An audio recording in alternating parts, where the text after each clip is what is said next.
حضرات ذی وقار سامعین محترم،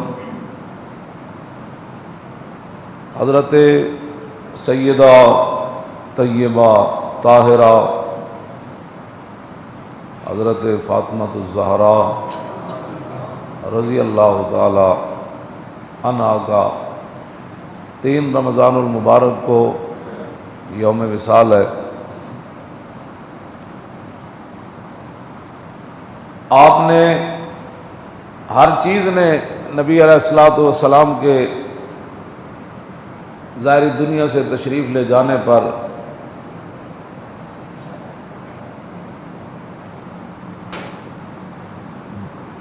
اپنے غم اور پریشانی کا اظہار کیا، یہاں تک کہ نبی علیہ الصلوۃ والسلام جب ظاہری دنیا سے تشریف لے جانے لگے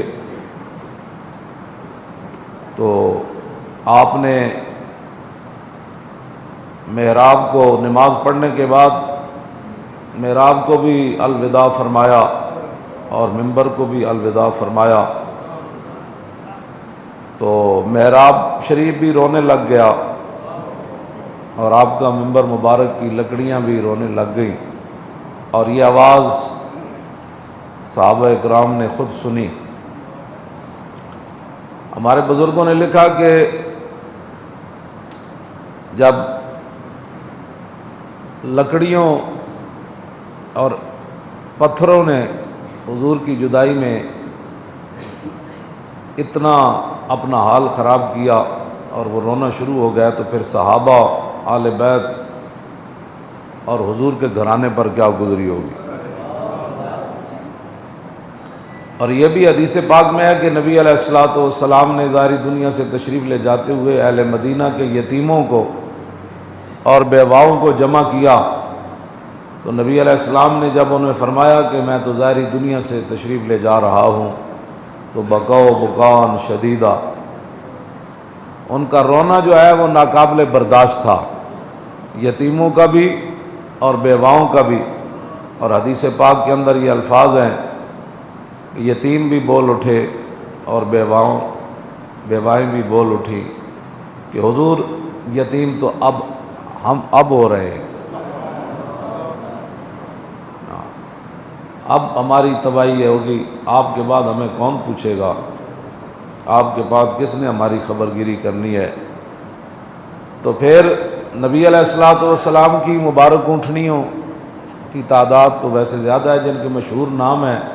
وہ 3 ہیں، غدوہ ہے، قصوہ ہے اور جدعا ہے۔ تو نبی علیہ الصلوۃ والسلام کے بعد جب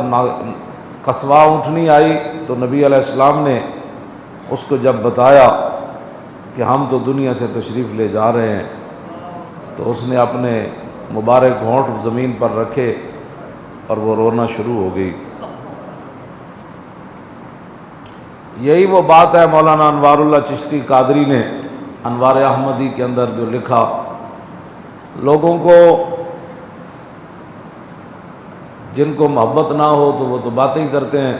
ہم تو دعا ہی مانگتے ہیں اللہ ان کو ہدایت دے۔ کیوں جی؟ مولانا نے ایک روایت نکالی،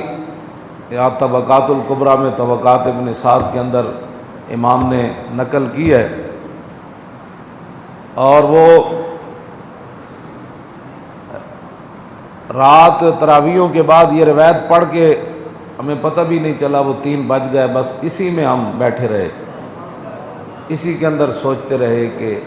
ہم نے حضور سے کیا پیار کیا، جس کے پاس چند ٹکے آ جائیں، جس کے پاس حکومتیں آ جائیں، جو کونسلر بن جائے،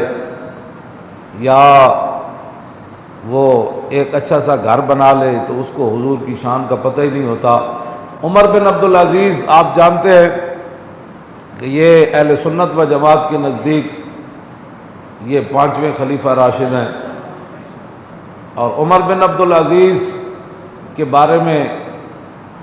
ایسی باتیں ہیں کہ بندہ تصور نہیں کر سکتا کہ ایک مسلمان حکمران جو ہے، وہ کہتے ہیں کہ عمر بن عبدالعزیز کا دنیا سے جانا اور کوئی بیماری نہیں تھی، حکیم کہتے تھے ان کی ہر چیز ٹھیک ہے،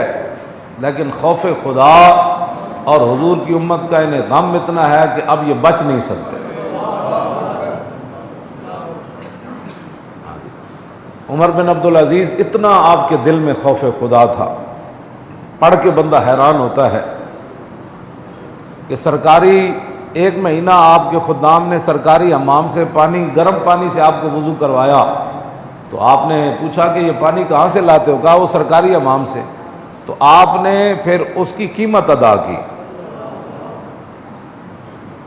اس کی قیمت ادا کی۔ اس لیے اسلام کسی کو بارے میں نہیں ہے، نہ کسی نے بیان کیا کسی عمر بن عبدالعزیز کا، بس انہوں نے کرامتیں چار بزرگوں کی سنا کر ساری زندگی اسلام کو اسی کے ارد گرد رکھا۔ ہاں، حضرت عمر کی بھی جو دور خلافت بیان کرتے ہیں نا، وہ بطور کرامت بیان کرتے ہیں، یہ نہیں کہ حضرت ایسے سیاست ہو سکتی ہے، ایسی حکومتیں ہو سکتی ہیں۔ مولوی ایک دو جی حضرت عمر ڈنڈا مارے تھے زمین رک گئی، بس یہ دو چار خط والا واقعہ کہ نہ کدی نہ اس نظریے نہ حضرت عمر دی سیرت بیان کی تھی کہ اسی بھی حضور دا دین تختوں تے لیانا ہے، نہ بالکل ہے، میں تو سچی بات کر رہا۔ ہاں جی عمر بن عبدالعزیز بیمار ہون تے آپ دا سالے جڑے مسلمہ بن عبد الملک وہ آئے، اپنی انہاں دی ہمشیرہ فاطمہ وہ بادشاہ دی دھی آپ دے نکاح وچ سی، تے وہ آئے کہنے لگے عمر بن عبدالعزیز اتنے دن بیمار رہن تے انہاں دا کرتا بدل دیو، اج بڑے بڑے وزیراں ملن آنا ہے، بڑے بڑی دنیا ملن آنا ہے انہاں دی تیمارداری واسطے۔ تے آپ دی ہمشیرہ وہ مسلمہ دی ہمشیرہ چپ رہی ہیں، انہوں نے کہا آپ سمجھ نہیں رہی کہ اپنے شوہر کے کپڑے بدلو، اس کا کرتا بدلو عمر بن عبدالعزیز کا، تو پھر وہ چپ رہی۔ تو اس نے کہا آپ کو میری بات نہیں سمجھ آ رہی؟ تو آپ کی بیوی بادشاہ کی بیٹی نے کہا اتنے تو جناب شادیاں ہو جانا بڑے بڑے خاندان دی جی آ کے اگلے نو کنگال کر دے دیا، جے کسی غریب آدمی دی وڈے جگہ شادی ہو جائے تو وہ تو تانے دے دے کہ طلاقاں لے جب تک نہیں رہنیاں باز نہیں آنی، انہاں دی عیاشیاں پوریاں نہیں ہوندی، انہاں دے میک اپ ہی پورے نہیں ہوندے، انہاں دے کپڑے ہی پورے نہیں ہوندے، انہاں دی شابگاں ہی پوریاں نہیں ہوندیاں، انہاں دی لپسٹکاں ہی پوریاں نہیں ہوندیاں، انہاں دی خواہشات ہی پوریاں نہیں ہوندیاں۔ ارے عورتوں پتہ ہونا چاہیے کہ نبی علیہ السلام نے فرمایا میں جنت دے دروازے ہوتے امیراں تے عورتوں نو روکیا ویکھیا۔ آج 50 تولے سونے تے پاندے ہو دیاں نو، لیکن ادا زکات کنے دینی؟ دوسرا سوال ہے کہ 50 تولے کمائے کتھوں نے؟ میرے آقا نے فرمایا اللہ کے ہاں قیامت والے دن بدترین بندہ وہ ہوگا کہ جس نے کسی کی دنیا کی خاطر اپنی آخرت برباد کر، یہ بدترین مخلوق قیامت والے دن ہو، کوٹھیاں کارا، یہ میں نے بیٹی کو یہ دیا، دوسرے دن ناچاکیاں شروع۔ ظاہر ہے جو مال تو دیتا ہے، تو پڑھیا ہوگا نا سیدہ فاطمہ تو زہرا کو حضور نے کیا دیا؟ میرے حضور تو اشارہ فرماتے تو جنت کی چیزیں سیدہ کے گھر آ جاتی، لیکن ابو داؤد شریف میں لایا ہوں سیدہ چکی پی کے تے آپ نے ہاتھ مبارک انہوں نے نقصان ہویا، جھاڑو دے کے اور پانی کھینچ کے جناب کنواں وچوں تے سیدہ حضور دے کول چلیاں گئیاں، تے بندے بیٹھے سن تے آپ نے گل نہ کی تھی۔ پھر حضرت عائشہ صدیقہ کول آئیاں تے انہوں نے دسیا کہ میں کوئی غلام آئے ہوئے تے لونڈیاں حضور کول تے میں آئی سی کہ مدد واسطے کہ حضور میں نے کوئی لونڈی دے دین، کوئی خادم دے دین، باہروں پانی بھر کے لے آوے، کوئی لونڈی دین، گھر دے کم کاج کرن۔ تے فرماندیاں اس ویلے تے میں گل کوئی نہ کی تھی کہ بندے بیٹھے سن رسول اللہ کو تے ایتھے بے باک ہو کے مذاکرے چ عورتیں بیٹھ دیاں مذاکرے، آپ کیا کہتی ہیں، آپ کیا کہتے ہیں، اور دین کے بارے میں مذاکرہ ہو رہا ہے۔ جن کا آنچل نہ دیکھا ماہ و مہر نے، آپ نبی علیہ السلام گھر تشریف لے آئے، پھر سیدہ دے گھر چلے گئے، رات دیر نال حضور نو پیار ہی اتنا سی حضرت سیدہ نال، اور حضرت سیدہ فاطمہ الزہرا رضی اللہ تعالیٰ عنہ کے بارے میں حدیث پاک میں موجود ہے کہ جس طرح رسول اللہ چلتے تھے نا، حضرت سیدہ بھی ایسے ہی چلتے تھے۔ حضرت سیدہ فاطمہ الزہرا فرماتی ہیں کہ ہم اپنی چارپائیوں پر لیٹے ہوئے تھے تو حضور آ گئے، ہم کھڑے ہونے لگے تو حضور نے فرمایا نہیں آپ آرام کریں۔ تو کہتے ہیں مجھے حضور نے پوچھا کہ آپ کیوں آئی تھیں؟ تو کہا ابا جان وہ کام کاج کر کے گھر کے بھی سارے معاملات، باہر کے بھی، اور یہ تو میرے ہاتھ ایسے، اور یہ حدیث پاک کے الفاظ ہیں وہ سارے۔ تو حضور نے فرمایا بیٹی آپ سے پہلے تو بدر کے یتیم آ گئے تھے، وہ سارا مال تو میں نے ان کو دے دیا، پھر اسلام آئے گا تو پھر انج تو نہیں نہ ہوئے گا۔ جنتی عورتاں دیاں سردار ہومن تے امام الانبیاء دی صاحبزادی ہومن تے حسن تے حسین دی امی جان ہومن تے مولا کائنات دے نکاح وچ ہومن، کیوں جی یہ ساریاں شاناں بھی ہومن تے حضور بدر دے یتیماں نو ترجیح دے دیون، اے اسلام کسی نو وارث ہے جی؟ نہیں وارث۔ اس واسطے اس لیے نہیں دن رات اسلام کے خلاف باتیں کرتے ہیں، ان کو مسئلہ ہی یہ ہے۔ تو آپ نے فرمایا بیٹی یہ تو نہیں ہے، میں آپ کو ایک وظیفہ بتاتا ہوں۔ آپ نے فرمایا کہ سونے سے پہلے 33 بار سبحان اللہ پڑھ لیا کرو، 33 بار الحمدللہ اور 34 بار اللہ اکبر پڑھ لیا کرو، اسی کو تسبیح فاطمہ بھی کہتے ہیں۔ اور مولا کائنات علی مرتضیٰ رضی اللہ تعالی عنہ فرماتے ہیں جب سے حضور نے یہ وظیفہ حضرت سیدہ کو بتایا تو علی نے اس وظیفے کو سونے سے پہلے کبھی نہیں چھوڑا، یعنی اس وظیفے میں پاور مراد ہے۔ مولا علی فرماتے ہیں اس میں پاور ہے، اس میں طاقت ہے، آپ شروع کریں تو آپ کو پورا پڑھنے نہیں دے گے، نیند آ جائے گی، اور نیند کہے گی کہ یہ پورا پڑھ لے گا تو پھر تو اس کی صحت بحال ہو جائے گی، یہ تو ٹھیک ہو جائے گا۔ مولا علی فرماتے ہیں زندگی ایک باری میں پہلے ٹائم نہیں پڑھ سکیا، جنگ صفین جنگ لڑدیاں رات دا آخری پیر ہو گیا تو میں تسبیح فاطمہ نہ پڑھ سکیا، آخری جا کے ٹائم میں نے یاد آیا تو اس ویلے میں تسبیح فاطمہ پڑھا۔ یہ باتیں ہیں اسلام کی جو کسی کو بھی بارے میں نہیں ہے، اور اس نظام مصطفیٰ کو لانے کے لیے تیار کوئی نہیں ہے کہ جنہ دیاں دھیاں دے 10 ارب ڈالر دی ایک کمپنی بن جائے، انہوں کی بیٹیوں کو کبھی سیدہ کی سیرت پڑھائی ہوتی تو ان کو پتہ ہوتا، کیوں جی؟ جن کا آنچل نہ دیکھا ماہ و مہر نے، اگر اپنی بیٹیوں کو نام ساتھ لے کر دنیا کے سامنے بیٹی کو سامنے کر رہا ہے کہ مجھے نہیں تو اس کو دیکھ کر ووٹ دے دو، مجھے دوبارہ چوتھی بار وزیر اعظم بنا دو، تو ان کو کیا پتہ ہے کہ جن کا آنچل نہ دیکھا ماہ و مہر نے، ہاں جی، ان کو کیا پتہ ہے ان باتوں کا، نہ ان کو یہ تو گالیاں دیتے ہیں دن رات اسلام کے خلاف، جو ہمارے خلاف جو باتیں کرتے ہیں نا، یہ نہیں کرتے کہ ہم کوئی مجرم ہیں یا ہم نے کوئی ڈکیتیاں کی ہیں، کہتے ہیں یہ اصلی دین کیوں پیش کرتا ہے، یہ ایسا دین پیش کرے بھی عورتوں بھی ہوں جناب الیکشن کمیشن پیٹے درد اٹھے ہوئے ساڑی وجہ تو کہ جی عورتوں کو بھی ساتھ آپ نے ٹکٹ دینے ہوں گے،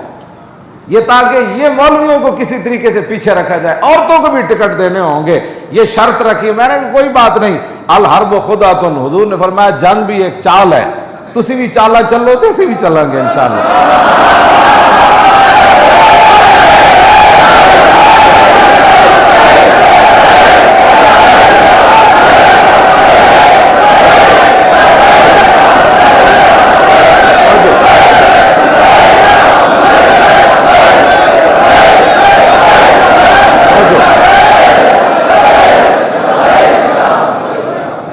کوئی مسئلہ ہے تسی بچے ہو، میرے آقا نے فرمایا اسی جس معبود دا کلمہ پڑھیا نا جنہ دا انہاں سانو ایک ایک لمحے دا دسیا اینج ہو جانا ہے، پھر اینج آ جانا ہے، پھر اینج ہو جانا ہے، پھر اینج ہو جانا ہے۔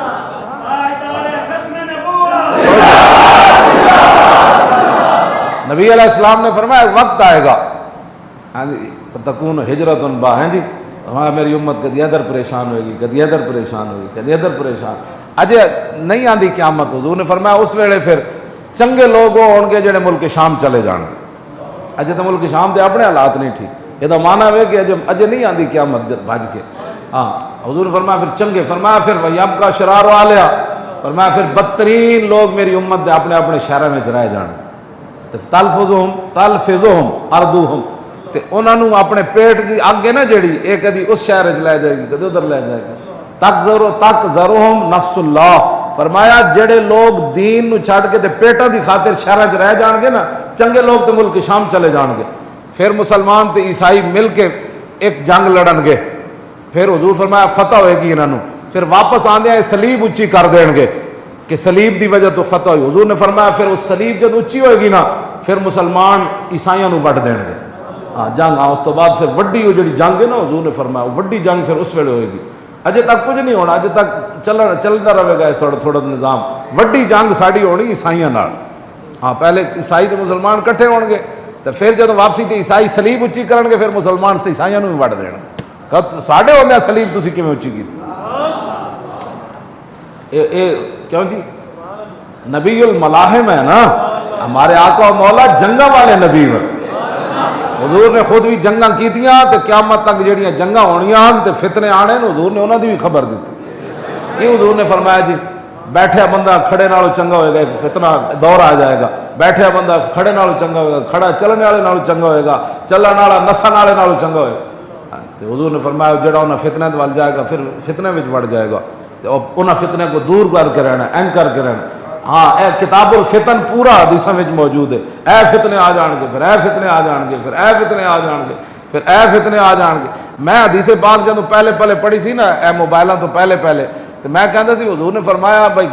دروازے دے سوراخاں وچوں اندر فتنے آ جان گے تو میں کہندا ہوندا سی کنج آ جان گے ہن پتہ لگ گیا اس موبائل نے پورا پاکستان اجاڑ دتا بالکل یہ تو کئی گلاں ایسیاں جڑیاں میں سپیکر تے نہیں کردا ورنہ کوئی بندہ نہیں بچیا ہاں میں سمجھایا کہ میں ہی لٹی اتنے تے لٹیا سارا جگ موبائلاں نے پورے خاندان بگاڑ دیا ہاں بہت تباہی تے بربادی مچا دی اے وہ فتنے حضور نے فرمایا جڑے سوراخاں دے اندروں داخل ہو جان بہرحال حضرت سیدہ فاطمہ الزہرا رضی اللہ تعالی عنہ آپ دا مبارک دوپٹہ چاند تے سورج نہ ویکھ سکیا اور رسول اللہ نے بجائے اس دے کہ کوئی حضور آپ نو خادمہ دے کوئی خادم دے خدمت واسطے مزید حضور نے انہاں نو دتا کہ فرمایا وظیفہ پڑھا کرو اے سیدہ تے ہن مسلماناں دے گھراں وچ کی کچھ ہے ساریاں زنانیاں کوئی بلڈ پریشر دیا مریض ہو گئی ہیں کوئی فلانی دی مریض ہو کام جو نہیں کرنا کھانا چنگا چوکھا اور جناب شوہر بیچارے کما کے تھک گئے انہاں دے فریج ہی نہیں بھرے نے اتنا فریج نہیں بھری دے بالکل ویسے بھی ساری زندگی انہاں نوں کھواندے بھی رہو تو آخر کہن گے جدوں دی میں تیرے گھر آئی ہوں میں سکھ تے پایا کوئی نہیں یہ پکی گل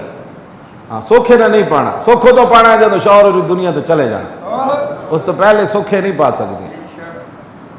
فتنہ جو حضور نے فرمایا کیوں جی یہ فتنہ ہے بس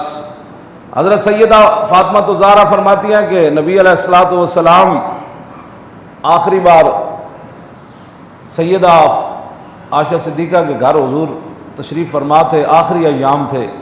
تو حضور نے اپنے چہرے انور پر کپڑا ڈالا ہوا تھا اور باہر سے دستک ہوئی تو سیدہ فرماتی ہیں بھائی میں نے لونڈی کو بھیجا کہ پوچھو کون ہے انہوں نے کہا جی میں دیہاتی ہوں رسول اللہ سے ملنا چاہتا ہوں تو سیدہ نے فرمایا کہ اس وقت حضور آرام فرما رہے ہیں اور اس کو جا کہو کہ اس وقت حضور نہیں ملتے وہ کہنے لگا انی جئت من مسافت بعیدۃ ولی مع رسول اللہ حاجت ضروریت نے کہا کہ میں بڑا دوروں چل کے آیا میں حضور نال ایک بڑا ضروری کام ہے تو آپ نے فرمایا اما تستحی یا عرابی فرمایا عرابی تجھے حیا نہیں آتا جب تجھے بتا دیا ہے کہ حضور آرام کر رہے ہیں پھر کہتا ہے میں نے ملنا ہے تو فکشف رسول اللہ عن وجہ المبارکۃ اللہ اکبر حضور نے اپنے چہرے انور سے کپڑا ہٹایا فرمایا بیٹی یہ دیہاتی نہیں ہے یہ تو ملک الموت ہے یفرق بین الآباء والاولاد وبین الاحبہ فرمایا بیٹی یہ تو اسرائیل آیا ہے جو اولاد کو باپوں اور ماؤں سے جدا کر دیتا ہے جو یاروں کو یاروں سے جدا کر دیتا ہے آگے پھر لمبی بات ہے کہ نبی علیہ الصلوۃ والسلام کیوں جی اس امت واسطے حضور نے فرمایا اسرائیل جتنا تو زور لانا ہے نا میری امت نو دکھ دینا ہے وہ سارا زور تو میرے تے لا دے کیوں جی ابھی یہ سوچتا ہے کہ پرچی ایک میں جی چاچے پوچھاں گا میں پیو کو پوچھاں گا میرے خاندان کو پوچھاں گا شرم نہیں آتی تمہارے لیے حضور نے کہا تھا اسرائیل کو قیامت والے دن تمہاری وجہ سے حضور رو پڑیں گے تمہارے کرتوتوں کی وجہ سے حضور رو پڑیں گے قیامت والے دن تم نے حضور کے سامنے جانا ہے حوض کوثر پر پانی پینے کے لیے قبر میں تم نے حضور کو پہچاننا ہے کہ یہ میرے نبی ہے جن کی خاطر میں ایک پرچی بھی نہ دے سکا اور جن کی ختم نبوت پر میں غیرت بھی نہ کھا سکا مجھے نہیں سمجھ آتی کہ لوگ کون سے اسلام کی بات کرتے ہیں جب حضور کی بات آ جائے آج حضور دے ختم نبوت دے نعرے لا کے اپنی اتنے کیفیت تاری کرو. بازاراں وچ کیفیت تاری نہیں ہوندیاں. ہاں تے نون لیگ دیاں جلسے وچ کیفیت تاری نہیں ہوندیاں تے عمران خان دی جناب نعرے لاڑ والے نہیں ہوندیاں تے زرداریاں دیاں چمچگیریاں کرن نال. اے اگر ایمان دی کیفیت تاری ہو سکتی تے لبیک دا نعرہ لا کے تاری ہو سکتی.